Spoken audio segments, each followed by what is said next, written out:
देखिए जैसे इंजीनियरिंग एक बहुत ही प्रिसाइज साइंस है ना। अगर एक ब्रिज बनाना हो तो कैलकुलेशंस, मैथ और फिजिक्स का पूरा इस्तेमाल होता है। अगर नंबर सही बैठे हैं तो ब्रिज खड़ा रहेगा। उस प्रोफेशन में एक क्लियर बाइनरी आउटकम होता है। वहाँ एक सर्टेनिटी होती है। बिल्कुल, एक गारंटी जैसी होती है वहाँ। हाँ, पर जब हम फाइनेंशियल मार्केट्स और ट्रेडिंग की दुनिया में आते हैं तो अचानक से वो सर्टेनिटी गायब हो जाती है। एक ऐसी मर्की लैंडस्केप बचती है जहाँ कोई सॉलिड गारंटी नहीं होती, और यही बात इंसानी दिमाग को सबसे ज्यादा परेशान करती है। सही कहा आपने।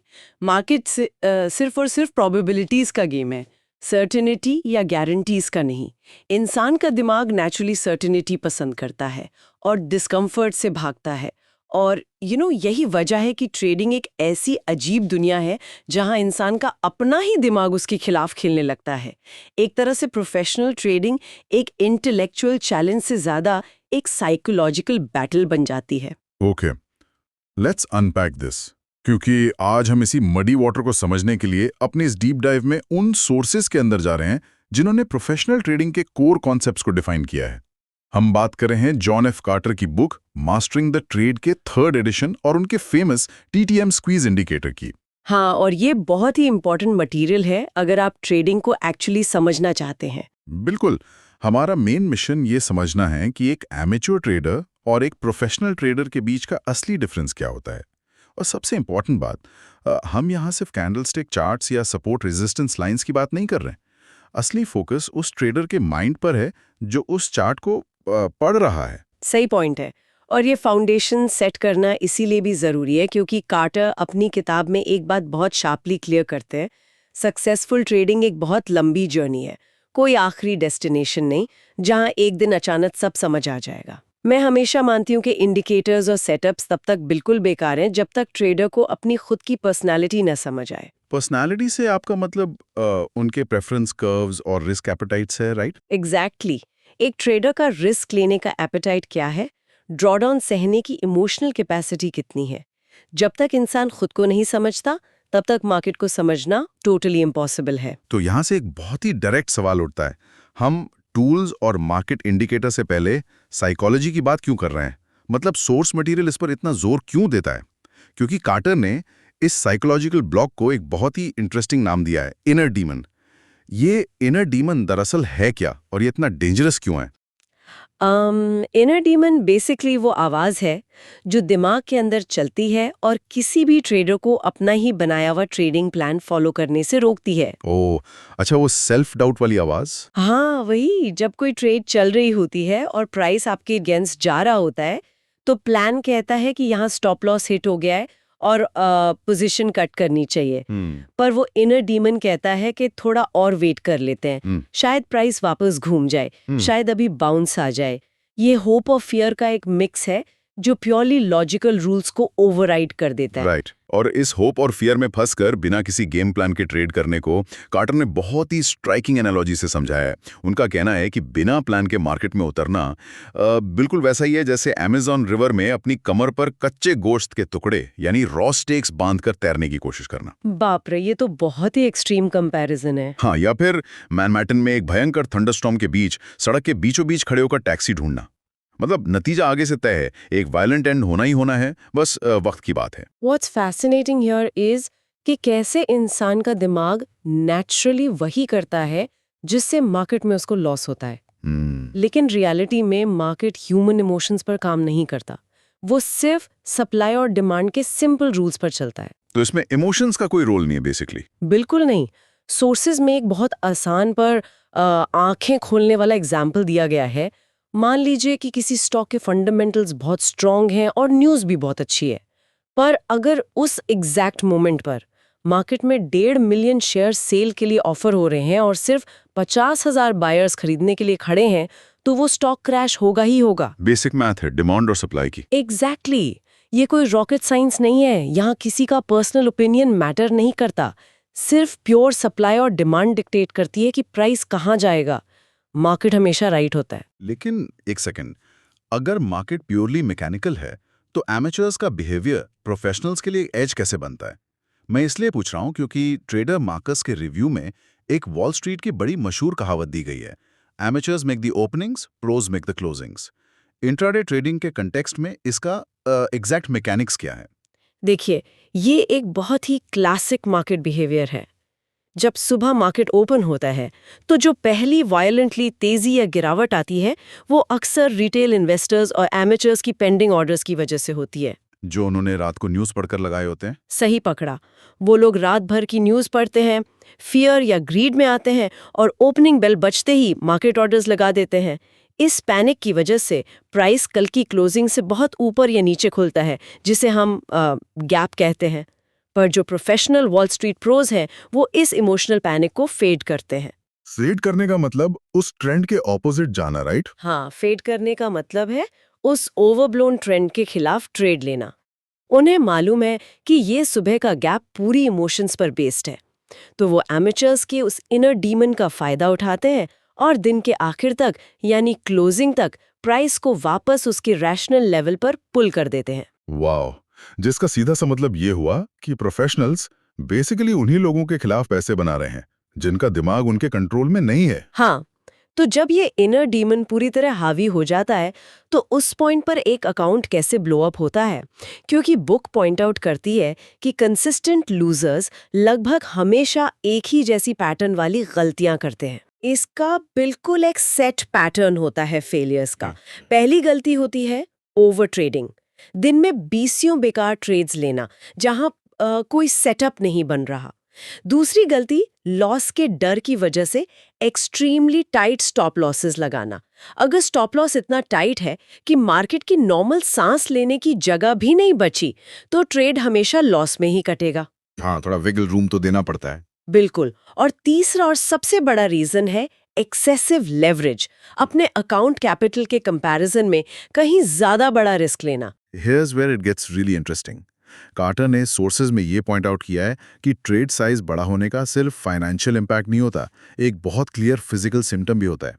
अगर कोई ट्रेडर अपनी कंप्यूटर स्क्रीन को बिल्कुल आंखें फाड़कर इंटेंसली घूर रहा है, जैसे उसके लगातार घूरने से मार्केट उसके फेवर में घूम जाएगा, तो इसका क्लियर मतलब है कि पोजीशन साइज उसके अकाउंट के हिसाब से बहुत बड़ी है। वो इमोशनली उस ट्रेड का गुलाम बन चुका है। और आप जानते हैं, उस इमोशनल कैप्टिविटी का एंड रिजल्ट कभी प्रॉफिट नहीं होता। कार्टर ने अपने एक्सपीरियंस से एक स्पेसिफिक स्टोरी शेयर की है जो एक्सेसिव लेवरेज के डेंजर को परफेक्ट तरीके से कैप्चर करती है। एशिया, स्पेशली टाइपे या हांगकांग के एक ट्रेडर की कहानी है। ओह, अच्छा। उस ट्रेडर ने क्या किया? उस ट्रेडर के पास लगभग $1 लाख का अकाउंट था, जो कि ठीक ठाक कैपिटल है, पर वो एक ही बार में S&P के 100 लॉट्स ट्रेड कर रहा था, maximum possible day trading margin use करके। इस हाई लेवरेज की वजह से S&P इंडेक्स में सिर्फ 1 पॉइंट का मूवमेंट उसके लिए $5,000 का गेन या लॉस होता था।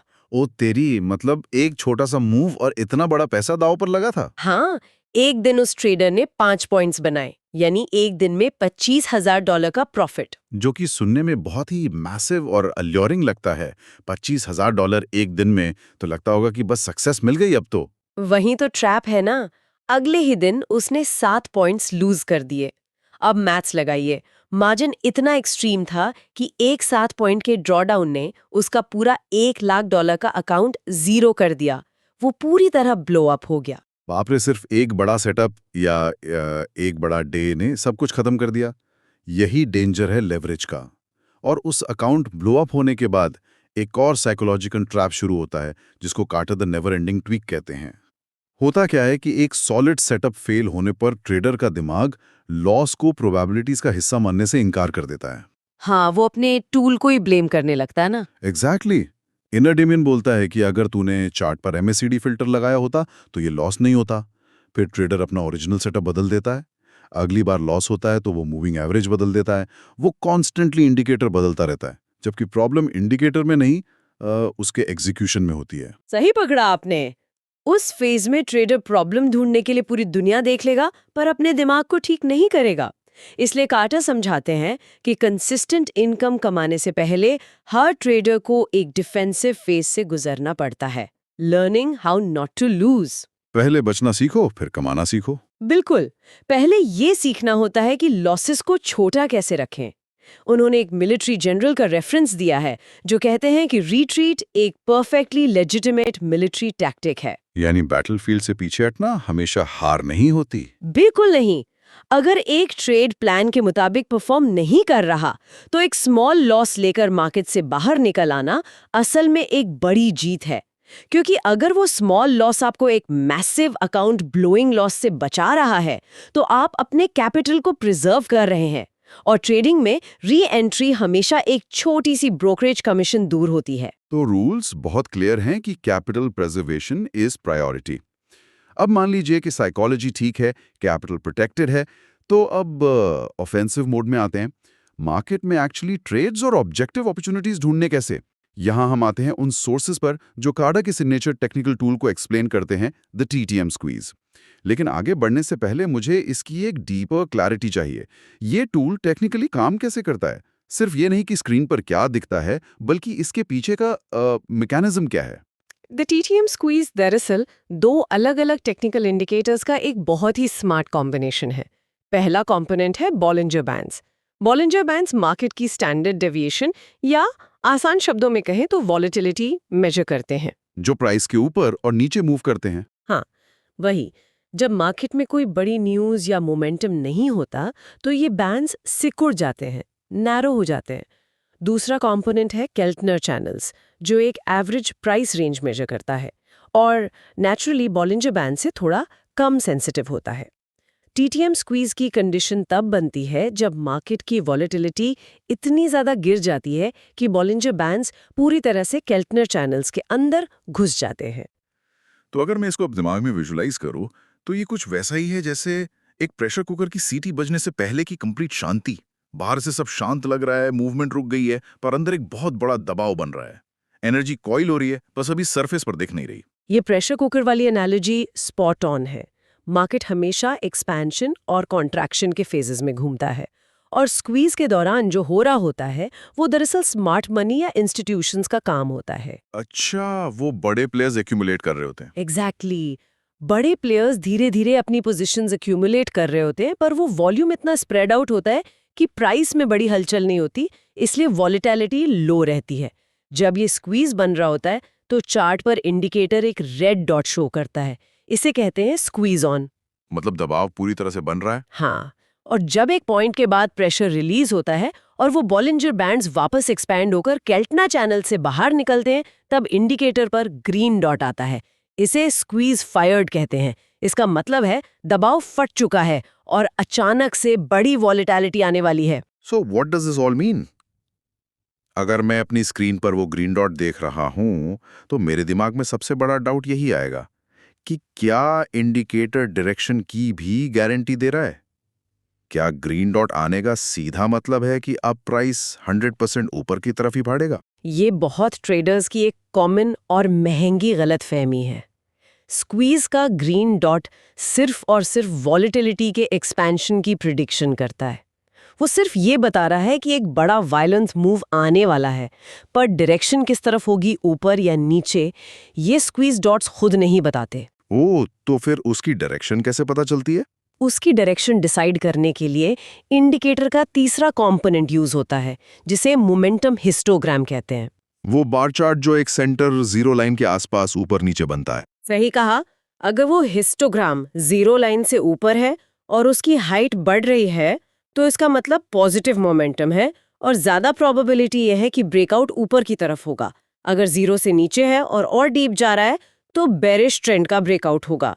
पर सोर्स मटेरियल बार बार एक कैविएट, एक वार्निंग देता है कि स्क्वीज को कभी भी अकेले यूज नहीं करना चाहिए, क्योंकि ये फ्लैट मार्केट्स में फॉल्स सिग्नल दे सकता है। तो इसको किसके साथ यूज करना चाहिए? इसे EMA यानी एक्सपोनेंशियल मूविंग एवरेजेस और वॉल्यूम कंफर्मेशन के साथ यूज करना ही सबसे सेफ है। वो हमारे पास अब एक कंप्लीट सेटअप है, माइंडसेट तैयार है, रिस्क रूल्स हैं और TTM स्क्वीज जैसा एक टूल है जो कॉलिंग एनर्जी ढूंढ रहा है। अब आते हैं रियल वर्ल्ड एग्जीक्यूशन पर। थ्योरी से निकलकर एक्चुअल ट्रेड्स कैसे ली जाएं? कार्टर की एक्शनेबल स्ट्रेटजीज और स्पेसिफिकली उनके ऑप्शन प्लेज इस स्क्वीज कॉन्सेप्ट को ग्राउंड रियलिटी पर कैसे यूज करते हैं? सबसे पहला प्रैक्टिकल स्टेप होता है टाइम फ्रेम्स का अलाइनमेंट करना। ऐसा नहीं हो सकता कि आप हफ्तों लंबे ट्रेड का प्लान बनाएं और चार्ट 5 मिनट का देख रहे हों। कार्टर का फ्रेमवर्क इस मामले में बहुत क्लियर है। तो किस टाइम फ्रेम पर फोकस करना चाहिए? अगर कोई डायरेक्शनल स्विंग ट्रेड ले रहे हैं जो कुछ हफ्ते चलने वाला है, तो डेली चार्ट पर स्क्वीज ढूंढें। अगर सिर्फ कुछ दिनों का ट्रेड है तो आवरली चार्ट पर शिफ्ट हो जाएं, और इंट्राडे या डे ट्रेडिंग के लिए 15 मिनट चार्ट का स्क्वीज सबसे इफेक्टिव माना जाता है। लेकिन डायरेक्शनल प्लेस के लिए सोर्सेज में एक स्पेसिफिक ऑप्शंस रूल बताया गया है डेल्टा के बारे में। कार्टर हमेशा 0.70 या उससे बेटर डेल्टा वाले in the money options choose करने की सलाह देते हैं। पर उससे पहले कि हम इसका रीजन डिस्कस करें, एक एमेच्योर के लिए इस डेल्टा का एग्जैक्ट मतलब क्या होता है? डेल्टा बेसिकली एक सेंसिटिविटी मेट्रिक है। अगर मैं कहूं कि किसी कॉल ऑप्शन का डेल्टा 0.70 है, तो इसका सिंपल हिसाब ये है कि अगर अंडरलाइंग स्टॉक का प्राइस $1 ऊपर जाएगा तो उस ऑप्शन का प्रीमियम 70 सेंट्स बढ़ जाएगा। अच्छा, और इन द मनी ऑप्शंस का क्या फायदा है? इन द मनी ऑप्शंस वो होते हैं जिनकी स्ट्राइक प्राइस करंट मार्केट के हिसाब से ऑलरेडी फेवरेबल होती है। इनका डेल्टा हाई होता है। ट्रेडर्स इन्हें इसलिए प्रेफर करते हैं क्योंकि ये ऑप्शंस एक्चुअल स्टॉक की मूवमेंट को क्लोजली मिमिक करते हैं। आपको 100 शेयर्स खरीदने का बड़ा कैपिटल ब्लॉक नहीं करना पड़ता, पर मूवमेंट आपको स्टॉक जैसी ही मिलती है। साथ ही डीप इन द मनी होने की वजह से टाइम डीके या थीटा का असर out of the money options के मुकाबले बहुत कम होता है। समझ गया, टाइम आपके खिलाफ इतनी तेजी से नहीं भागता। अब एक और एक्शनेबल स्ट्रैटेजी का बहुत इंटरेस्टिंग मेंशन है सोर्सेज में, जिसका नाम है bad news implied volatility crush या BNIVC। इसमें होता यह है कि प्री मार्केट में बुरी न्यूज़ आती है, स्टॉक गैप डाउन होता है और अचानक से ऑप्शंस बहुत एक्सपेंसिव हो जाते हैं। लेकिन मुझे थोड़ा पुश बैक देना है। अगर मार्केट क्रैश हो रहा है तो इसमें एक ट्रेडर नेचुरली फायदा कैसे उठा रहा है? इम्प्लाइड वॉलेटिलिटी का महंगा होना एग्जैक्टली प्रॉफिट में कैसे कन्वर्ट होता है? इसके मैकेनिक्स बहुत सिंपल पर काउंटर इंट्यूटिव है। जब कोई बुरी खबर आती है, जैसे मैनेजमेंट का कोई स्कैंडल या एक्सेप्शनली खराब अर्निंग्स, तो स्टॉक प्री मार्केट में गैप डाउन होता है और तब लोग पैनिक करते हैं, राइट? एग्जैक्टली। जैसे ही मॉर्निंग बेल बजती है, रिटेल पब्लिक पूरे पैनिक मोड में आ जाती है। उन्हें लगता है स्टॉक गिरते गिरते जीरो हो जाएगा। इस डर और पैनिक की वजह से ऑप्शंस, स्पेसिफिकली पुट ऑप्शंस की डिमांड अचानक इतनी शूट अप हो जाती है कि उनकी इम्प्लाइड वॉलेटिलिटी यानी IV आसमान छू लेती है। प्रीमियम्स टेम्पररली बहुत ज्यादा ओवरप्राइस्ड हो जाते हैं। तो यहाँ पर प्रोफेशनल्स ऑप्शंस खरीदते नहीं हैं क्या? नहीं, प्रोफेशनल्स यहाँ ऑप्शंस खरीदते नहीं हैं। वो इन ओवरप्राइस्ड ऑप्शंस को सेल या शॉर्ट करते हैं। क्योंकि उन्हें पता है कि डर हमेशा ओवरप्राइस्ड होता है। सही पकड़ा। कुछ ही घंटों में जब पैनिक ठंडा पड़ता है और मार्केट स्टेबलाइज होने लगता है, तो चाहे प्राइस वही रहे, लेकिन वो इम्प्लाइड वॉलेटिलिटी तेजी से क्रश हो जाती है। प्रीमियम नॉर्मल लेवल्स पर आते हैं और गिर जाते हैं। Oh wow! तो जो ऑप्शन ओपन पर $5 का था वो सस्ता हो जाएगा। हाँ, जो ऑप्शन ट्रेडर ने पैनिक ओपन पर $5 का सेल किया था, वो बिना प्राइस मूव के $2 का हो जाता है, और ट्रेडर उस $3 के डिफरेंस को एज प्रॉफिट अपने पास रख लेता है। वो फियर को सेल करके नॉर्मैलिटी आने पर उसे कवर करता है। कमाल की साइकोलॉजी और मैथ का कॉम्बिनेशन है ये तो। पर एक बात बताइए, मार्केट के ओवरऑल मूड या पैनिक को मेजर कैसे करते हैं? This raises an important question broader market internals के बारे में। यहाँ कार्टर टिक इंडिकेटर पर काफी जोर देते हैं। टिक ये मेजर करता है कि न्यूयॉर्क स्टॉक एक्सचेंज पर किसी एक माइक्रोसेकंड में कितने स्टॉक्स अपटिक पर ट्रेड कर रहे हैं और कितने डाउन टिक पर। मतलब मार्केट ब्रेड्थ मेजर करता है। हाँ, जब +1000 या -1000 जैसी एक्सट्रीम रीडिंग्स आती हैं, तो ये मार्केट रिवर्सल्स का बहुत स्ट्रॉन्ग सिग्नल होता है। लेकिन ट्रेडर मार्केट्स के रिव्यू में एक ज़रूरी नोट और एक वार्निंग भी है। आज की डेट में हाई फ्रीक्वेंसी ट्रेडिंग और एल्गोरिदम्स ने मार्केट की मैकेनिक्स काफ़ी बदल दी हैं। मतलब वो बॉट्स जो मिलीसेकंड्स में हजारों ऑर्डर्स कैंसिल और प्लेस करते हैं, उनका असर? बिल्कुल वही। एल्गोरिदम्स और HFT के आने की वजह से फॉल्स टिक्स जनरेट होते हैं। इंस्टीट्यूशंस बॉट्स का यूज करके फेक डेप्थ क्रिएट करते हैं, जिस वजह से टिक इंडिकेटर पहले जैसा 100% रिलायबल नहीं रहा। अब एक ट्रेडर को ब्रॉडर कॉन्टेक्स्ट और एल्गोस के इन्फ्लुएंस को ध्यान में रखकर इन इंडिकेटर्स को एडजस्ट करना पड़ता है। अडेप्टेबिलिटी के बिना मार्केट में सर्वाइव करना नामुमकिन है। यानी जो कल पत्थर की लकीर थी वो आज बदल सकती है। तो हर ट्रेडर को कंटिन्यूअसली मार्केट के नए रूल्स के मुताबिक इवॉल्व होना पड़ेगा। तो अब हम इस कॉन्वर्सेशन के आउट्रो पर आते हैं। अगर हम इन सारी डिटेल डिस्कशंस और स्क्वीज मैकेनिक्स को एक सिंगल पॉइंट में डिस्टिल करें, तो क्रक्स क्या निकल कर आता है? एक क्लियर डिस्टिंक्शन दिखता है कि एमेच्योर ट्रेडर्स का ध्यान हमेशा उस अमाउंट पर होता है जो वो एक स्पेसिफिक ट्रेड में कमाने वाले होते हैं। वो बस P&L पर फोकस करते हैं। और यही उनकी सबसे बड़ी गलती होती है। जबकि एक प्रोफेशनल ट्रेडर जिसके माइंड पर कंट्रोल है, उसको हर ट्रेड में सही साबित होने की या हर ट्रेड में जैकपॉट लगने की फिक्र नहीं होती। उसका पूरा ध्यान रिस्क को स्ट्रिक्ट लिमिट में रखने और प्रोसेस को रिलीजियसली फॉलो करने पर होता है। से एक ऐसी प्रोवोकेटिव और प्रोफाउंड थॉट निकल कर आती है जो किसी भी ट्रेडर का पूरा वर्ल्ड व्यू बदल सकती है। एक सवाल खुद से पूछिए कि क्या होगा अगर कल से कोई ट्रेडर स्क्रीन पर अपना P&L, अपना प्रॉफिट और लॉस अमाउंट देखना ही छोड़ दे। Wait really? मतलब वो फिगर हाइड कर दे कि लाइव कितने डॉलर बन रहे हैं या जा रहे हैं? हाँ, P&L विंडो को बंद कर दे और जब ट्रेडिंग डे एंड हो तो खुद को उस P&L के नंबर्स पर ग्रेड ना करे, बल्कि सिर्फ इस बात पर ग्रेड करे कि क्या उसने सुबह लिखे हुए रूल्स और सेटअप को 100% स्ट्रिक्ट डिसिप्लिन के साथ फॉलो किया या नहीं। ये सच में गेम चेंजिंग हो सकता है। अगर उसने प्रॉपर स्क्वीज सेटअप लिया, सही डेल्टा ऑप्शन चुना और प्रॉपर स्टॉप लॉस लिया, तो चाहे 3 दिन लॉस में गया हो पर प्रोसेस ठीक था, तो उसको 10 आउट ऑफ 10 मिलना चाहिए। एक प्रोसेस ड्रिवन और रूल बेस्ड अप्रोच शुरू में लगता है जैसे प्रॉफिट को इग्नोर कर रहा है, पर रियलिटी में यही आदत लंबा और कंसिस्टेंट प्रॉफिटेबल करियर बनाती है। वाओ, ये सच में एक पैराडाइम शिफ्ट है। वापस उसी थॉट पर आते हैं जहां से हमने शुरू किया था, वो इंजीनियरिंग का ब्रिज और सर्टेनिटी। ट्रेडिंग में ऐसी कोई एक्सरे मशीन नहीं है जो आगे का रास्ता पूरी तरह दिखा दे, पर अगर एक ट्रेडर प्रॉफिट का लालच छोड़कर प्रोसेस पर अपना नेविगेशन सिस्टम सेट करता है, तो उस मडी वाटर में भी वो एक बहुत सेफ और प्रॉफिटेबल सफर तय कर सकता है। यही डिफरेंस है एक गैम्बल और एक प्रोफेशन में। अगर आपको ये डीप डाइव पसंद आया हो तो लाइक करें, सब्सक्राइब करें एंड शेयर करें। मिलते हैं next video and thank you to watching this video.